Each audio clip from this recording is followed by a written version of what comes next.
So welcome to today's webinar, Getting Ready for Trial. Today we're going to introduce you to the Link Assistive Trial Guide. Some of you might have seen it before, but we want to make sure that we give you guys all the resources we can to support your communication device trials.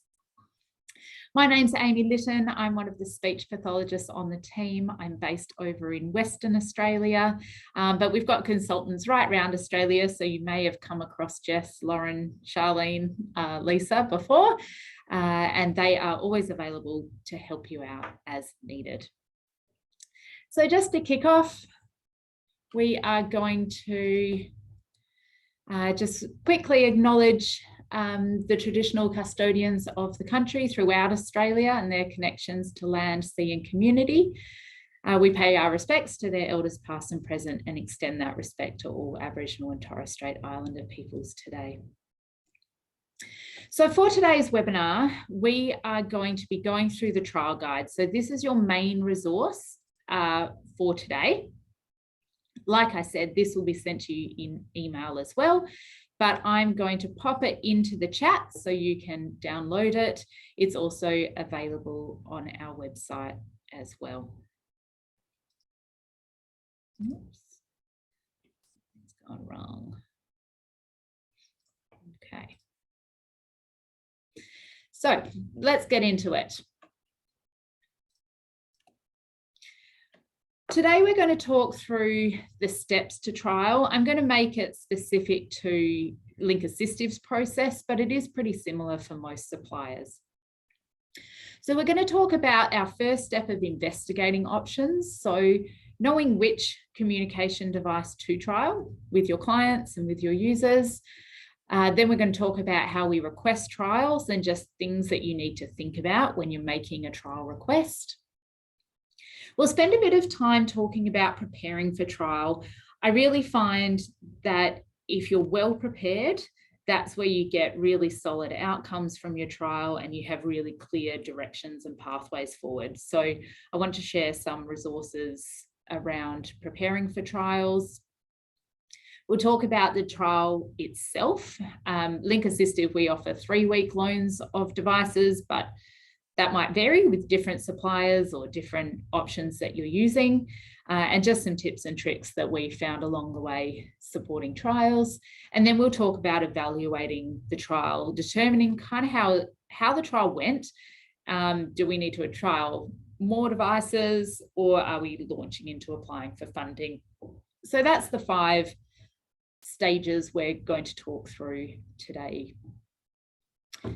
First step is always about investigating options. And I think now we really have so many options available for our people who have complex communication needs.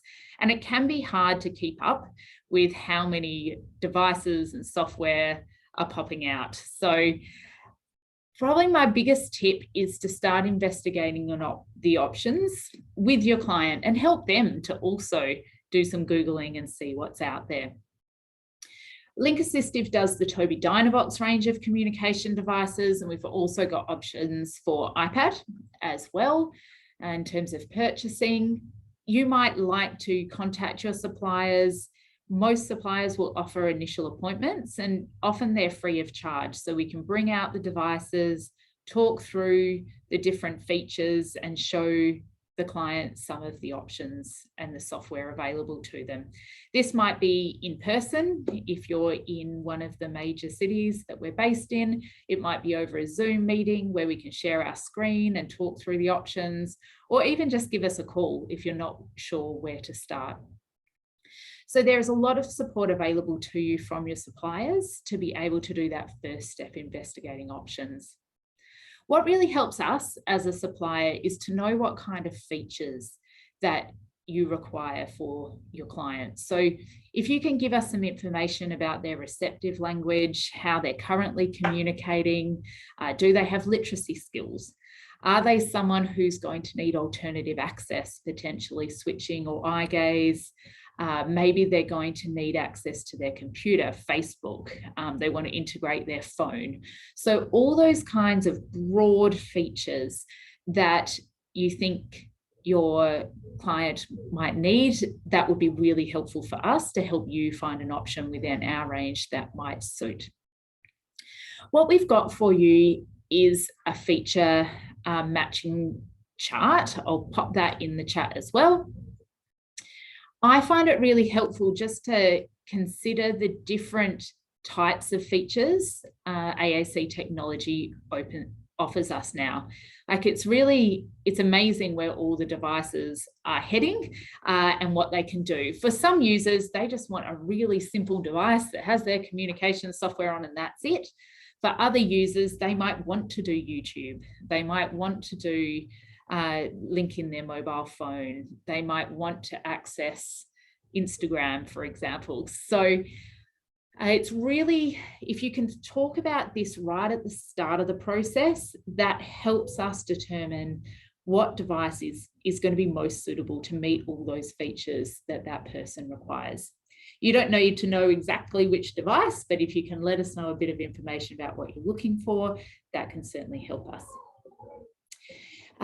All the suppliers, including Link Assistive, have websites, so you might like to give those websites to your clients to have a bit of a look at what kind of options are available. That might trigger some things for them to think about.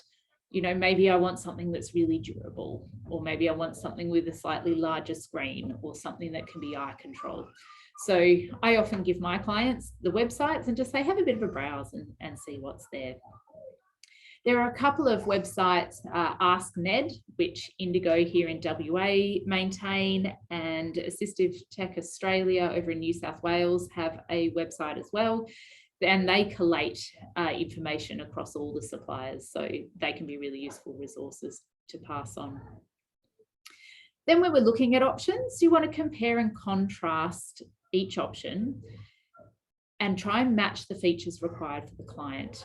So this can be really helpful for your assistive technology applications or your reports to NDIS, because you don't necessarily need to trial every device. You might just have considered it and you can rule some out based on the features required by your client. So for example, in my private work, I work a lot with young kids who use eye gaze technology. One of the eye gaze devices, the iMobile 5, only has a battery life of 4 hours, and the eye tracker plugs in with a USB. So for little fingers and little siblings and school classrooms, having something that doesn't have the battery life and doesn't have the durability is a really big factor in my decision making. So I can write in my report that I've considered that option, but it hasn't met the features of long battery life and durability that's required by that young person. So you don't need to necessarily trial, but if you start writing down these things, it's just as important to write down what you ruled out as much as it is to find the solution for someone. And that's something your suppliers can help you with. Link Assistive, we can give you some comparison charts between our product range. I think other suppliers do a similar thing, and that might help you think about some of the features and which devices would be most suitable for your clients. So investigating options is step one, so you don't waste time sitting on wait lists for devices that aren't suitable. Once you've found an option that meets your features and you think would be useful, you can request a trial. That's just on our website. If you go to the loan request black button in the top right corner of the website, you just fill in the form and request the device that you're after. When you're requesting devices, just remember any accessories that you need. So if you're trialing something that you require a mount for, perhaps you need a key guard, just make sure that you request that when you fill in the form. So that's your next step. Once you make that request, you'll get an email from us saying we've received your request, and there might be a bit of a wait time. Depending on the device, some of the newer devices, such as the TD Pilot eye gaze device that's brand new, might be a few months wait for a trial, but that's okay because there is lots you can do in preparation to set up for the most successful trial. So in terms of preparing, goals is one of your big factors in determining if that trial is successful, and also being able to compare against devices and compare against trials. And if you're applying for NDIS funding, they really like to see evidence of your goals and the outcomes from the trial. So the goals for trials are designed to achieve the broader communication goals. So often trials are only about 3 weeks. So you want to make the goals measurable and achievable within the short time frame. You might keep those goals consistent throughout multiple trials. So you might trial a communication device from Link Assistive and then one from Liberator or Zytec. And some people will keep those goals consistent so they can compare, or you might be comparing slightly different features across trials and refine those goals from there. In AAC, you have probably come across the 4 areas of competence before by Janice Light and her team. Linguistic being the language type goals, vocabulary goals. Operational, so how we access the device and operate it. Social, how we use it in that two-way interaction. And strategic goals, which is about being able to use strategies of multimodal communication, maybe using phrases in your device saying it's not in my device, I'll give you a clue, kind of those strategic ways that we can get our message across. You may find that some individuals or particular trials, you've got focus areas for that trial. So if you've got a client who might access is really big for them and you're not sure, are we doing switches? Are we doing eye gaze? Your goals might focus in that operational area where you're really trying to compare access methods between trials. So usually I would set goals across 2 or 3 areas of communicative competence during trials. And I'm finding that NDIS, particularly if you're applying using the AT form for devices over 15,000, you're really needing strong evidence and goal setting across these 4 areas. And within the trial guide, there's some examples of goals, and we've also given you some links to other resources for goal setting. There's heaps out there to help you. Something that I use all the time is Pathways for Core First Goals Grid. It's a free app. It's based off the dynamic AAC goals grid that Toby Dynavox have done. It gives me a nice guide of example goals across those 4 areas. The Indigo, previously Independent Living Centre, have done a really nice document around setting goals for AAC across those 4 areas with examples. Saltillo have a really nice resource as well. So there are resources out there. The AAC profile is a commercially available assessment by Tracy Kovach. That's also a really good tool to give you ideas around goal setting. So you've got all those resources in the trial guide to help you out. This is the goals grid that I frequently use. It's the Pathways app. Download it, it's free. That it will give you some ideas for goals. So you can see some examples here that maybe my person could communicate a positive response by nodding their head, and I've ticked off they met that. But maybe my goals are around requesting something. Maybe it's about an operation goal, might be just around transporting the AAC system to familiar activities. So you get some ideas of some simple goals. Also, while you're waiting for trial, if you've had a look at AAC devices recently, there are lots and lots of software options, and there are lots of ways that you can set up a device for someone. Your trial is only short for 3 weeks, so if you can prepare and think about what vocabulary setup you want prior to the trial, it means you can kind of hit the ground running, set it up when the device arrives, and you've got a full 3 weeks to test it out. So all the devices come with a range of software. So it's really helpful to know which software you're going to use, and then within that software, what page set you're going to use. So for example, you might be trialing the Tobii Dynavox i110 device with the TD Snap software, and then you might need to decide which page set. Are you going to use POD? Are you going to use a core vocabulary-based system? Do you need a text-based page set? And that's something that the Link Assistive speech pathologist can help you determine if you want some support in looking at which page set and vocabulary might best suit your client. I tend to go for something that has a good base, so I don't have to spend my whole trial editing and customizing. Certainly when I started in this area many years ago, we spent a long time starting from scratch, building up someone's vocabulary and personalizing it.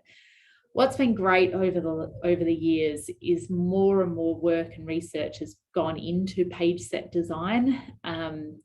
All the companies have really nice, robust language software now. So pick something that really suits your goals and your person's needs, and then you can build and customize from there.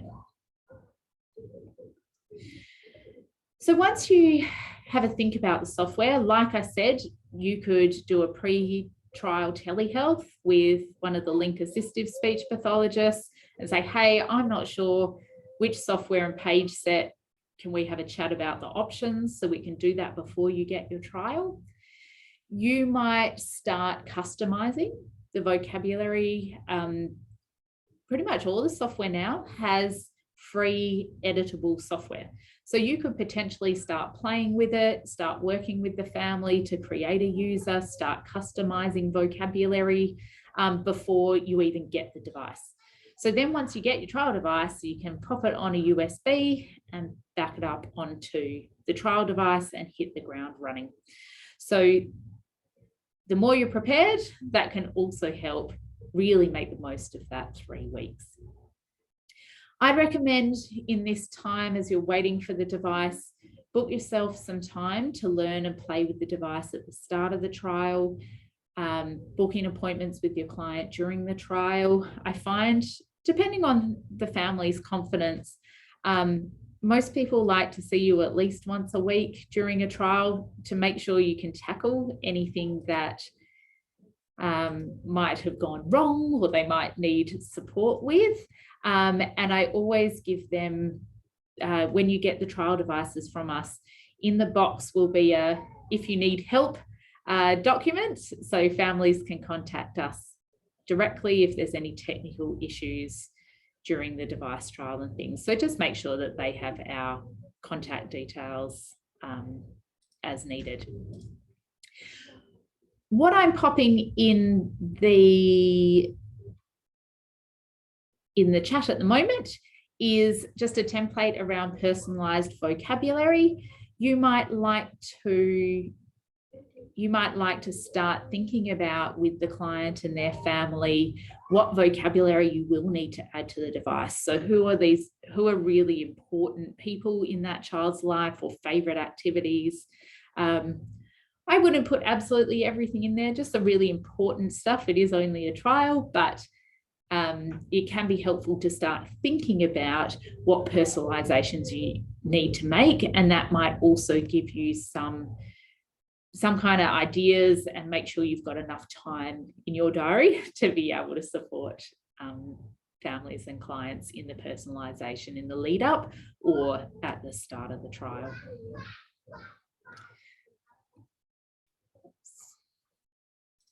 Okay. The other thing you can do as you're starting to get ready, waiting for that device, is that you can start working on modelling. Two-pronged, really. I think it's helpful to support communication partners to understand modelling. We know this is a really key strategy in learning AAC and learning to use symbol-based communication. So if you can start working with communication partners and doing that education around modelling prior to the device arriving, that can really I guess, set you up for people to have the skills needed to make the most of the trial.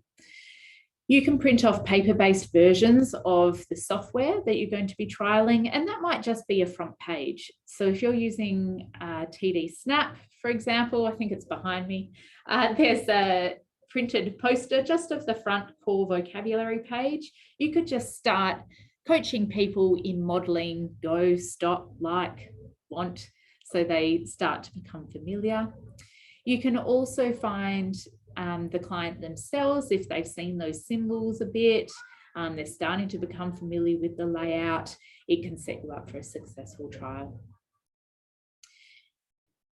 I think this also gives you an opportunity to find out what's fun and motivating for the user, because you want to try and find things that we can use the device to talk about when it arrives. I think sometimes for a lot of our emergent users, it's hard to engage them in activities. Maybe they don't really have the concept of symbol-based communication yet. So you can do this in a low-tech way, getting ready for trial, find the activities they really love, find the vocabulary that you might be focusing on and setting goals for during the trial. Oops. In terms of once you get to your trial and the device is arriving, make sure that you record the data. Ensure your goals are measurable, because good goals equals good data. So you might like to use the data sheets that are in the trial guide to prompt communication partners to record. It doesn't have to be really fancy, just to be able to provide some evidence that it's been used and what kind of outcomes have happened during the trial.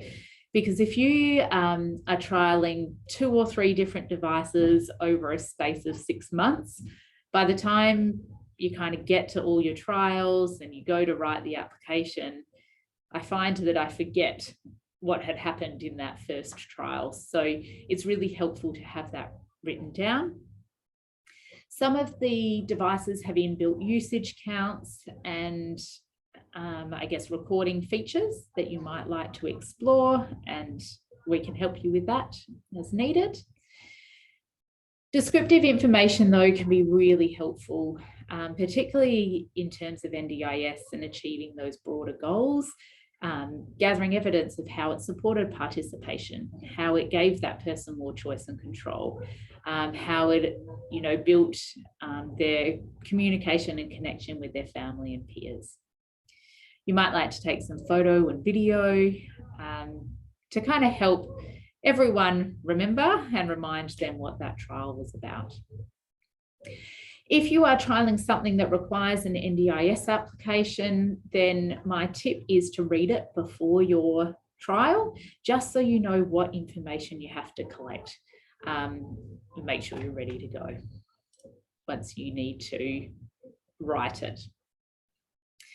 When you're trialing, particularly if you're trialing with people who are looking at computer control, their mobile phone, Facebook and things, so maybe your adult clients, make sure that you try those features when you've got the device.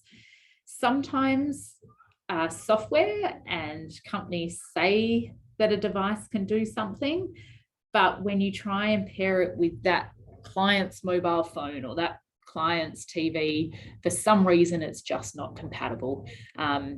And that can be for lots of different reasons, but it's better to find out during the trial than once you've gone through the process of funding, receive the device, and then realize that it's not working for a really key functional feature for that client. So in the trial guide, you'll notice there's a control feature checklist, which gives you some ideas of what additional features you might want to try during the trial if it's important to your client. And we'd really encourage you to do that. Our tech support team is available to help troubleshoot those things as needed. So please do trial that as well. Here is tech support's number. We have a team of 3 technicians. They're all based in Adelaide, but support Australia-wide in terms of any technical issues. You can give us a call, you can send them an email, or you can book online using the support request button on the top right of the website. Then you can book a time that suits you, that you know you'll be with the client, that you can troubleshoot any issues. So just so you know, you're supported throughout the trial. If something goes wrong, for example, illness, we had cyclones last year, surgeries that happen for people, and something happens during the trial or just before, just let us know. We can work with you to reschedule the trial or extend the trial if we can. So we want you to get the best trial that you can for your clients, and we'll work with you. If things happen, please just let us know. I guess while we're on that topic, if the device gets damaged during the trial, like I said, technical issues and things, please just get in touch with us straight away and we'll work with you to resolve any issues and help you with the next steps. Once you come to the end of your 3 weeks, we offer free returns via Australia Post. One of us will email you the link. You just create the loan on the Australia Post website, print off the label, or just take the label on your phone to the post office and send it back. At the end of your trial, if you've done lots of programming, back up your user. You can save it to USB, save it up to the cloud on some of the software. So then if that trial's successful and you purchase your own device, you don't have to redo all the programming. So it's worthwhile taking a backup, and just remember to unlink from any accounts like Apple accounts, My Tobii Dynavox accounts. We do reset all the devices when they come back, but it's good habit just to log out at the end of trials. So once you get to the end, you want to evaluate it. I think sometimes it can be hard to determine what a successful trial is. Maybe you've ruled out that device. Maybe that's the sign of success of that trial, to go, you know what, that doesn't suit. We're going to go with a different one. Maybe you found out more information about the client. Maybe you found out that it's got potential for the client, but we need to do a bit more work. Maybe they showed some more skills. Maybe they engaged and enjoyed more interactions, and that was a really core goal. So success doesn't have to look like you are constantly using it, that you're proficient, and that the client is making 3-word sentences with the device. Really, you want it to show potential, and it's offering them something they can't already do. So have a think about what success looks like, and it's always good to chat about that with communication partners, about what their expectations of the device are and what success looks like for them. There's some tools within the trial guide to help you evaluate, think about the strengths and weaknesses, and again, helpful to fill this out after each trial, so then you can go back and compare once you've trialed 2 or 3 different devices. Once you've decided on a device, if your client is NDIS funded, just to quickly let you know that there is new guidelines if you haven't come across them yet. If you jump on the NDIS website, it does explain it. There's now 3 levels of low, mid cost and high cost AT, and there's some changes in terms of the reporting and applications that you need to do. What I want to say about that is that evidence is required at all levels. So even if you are not over 15,000 where you have to do the official AT form and submit for approval, you still need to provide a report on file that shows the evidence, the rationale, and the reasoning behind your recommendation for that particular item. I heard of a family yesterday, not one of my clients, but they were asked to pay back the money for an iPad because there wasn't enough supporting evidence as to that purchase. So I just want to flag with you that no matter what level of pricing that the device is, make sure that you record your goals and trial data and provide that supporting evidence to the family or plan manager before it's purchased. You can find out more on the NDIS website. In terms of support for trials, if you haven't jumped on the Facebook groups, there's a Facebook group for most devices and software. They can be a really helpful resource for information and opinions. There's lots of colleagues probably that you know of that's trialed devices. YouTube has heaps. So there's lots of support out there. Please access it, and we can help point you in the direction of some useful supports for the particular software and devices you're using. So just to finish off, I will send through the contact details for everyone at Link Assistive. If in doubt, just call the main line, and our receptionist will put you through to the best person to help with your inquiries. So that comes to the end of the content of our webinar.